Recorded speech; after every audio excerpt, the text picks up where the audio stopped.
தீபாவளி என்றாலே பட்டாசும் பலகாரமும் தான் பிரதானம். இன்றைய சூழ்நிலையில் வீடுகளில் பலகாரங்கள் செய்வது குறைந்துவிட்ட நிலையில் கடைகளில் தயாரிக்கப்படும் விதவிதமான இனிப்பு வகைகள் மக்களிடையே பெரும் வரவேற்பை பெற்றுள்ளன. இது தொடர்பான ஒரு செய்தி தொகுப்பு பார்க்கலாம்.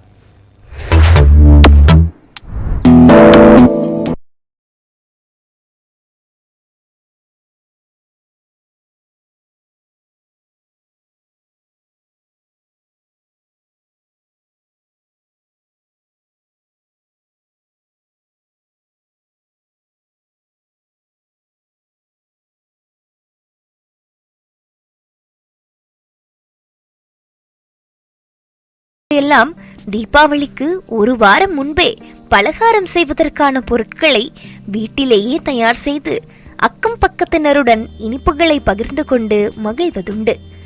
ஆனால் காலம் மாறி பரபரப்பாக ஓடிக்கொண்டிருக்கும் இன்றைய டிஜிட்டல் உலகில் குடும்பத்துடன் ஒன்றாக நேரம் செலவழிப்பதே அரிதாக உள்ளது. காலத்திற்கேற்ப மாறிக்கொண்டாலும் விசேஷ நாட்களில் இனிப்புகளை பகிர்ந்து கொள்வது இன்றைய காலகட்டத்திலும் வெவ்வேறு விதத்தில் தொடர்ந்து கொண்டுதான் இருக்கிறது.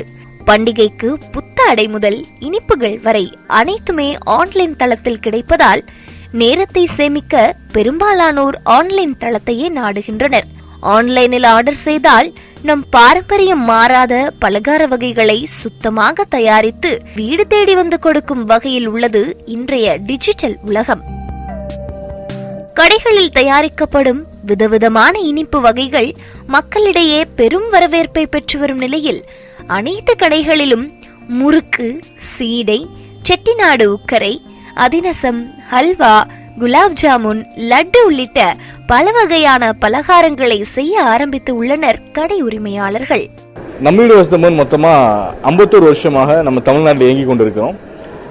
வருடம் ஒவ்வொரு தீபாவளிக்கும் நம்மீடு வசதமன் சார்பாக புதிய புதிய ஸ்வீட்ஸ் லான்ச் பண்ணிட்டு இருக்கோம்.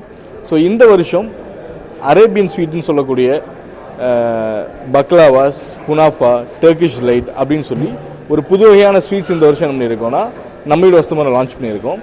இது இல்லாமல் நம்மள்ட்ட கீ ஸ்வீட்ஸ் இருக்குது, பெங்காலி ஸ்வீட்ஸ் இருக்குது, கோவா ஸ்வீட்ஸ் இருக்குது. இந்த மாதிரி ஸ்வீட்ஸுகள் கிட்டத்தட்ட பார்த்தீங்கன்னா ஒரு 30லேருந்து ஒரு 35 வெரைட்டிஸான ஸ்வீட்ஸ் நம்மள்ட்ட இருக்குது. ஒவ்வொரு ஆண்டும் தீபாவளி பண்டிகைக்கு ஸ்பெஷலாக தயாராகும் புதிய துணி வகைகள், பட்டாசுகள் வரிசையில் தற்போது இனிப்பு மற்றும் பலகார வகைகளும் இணைந்துள்ளன.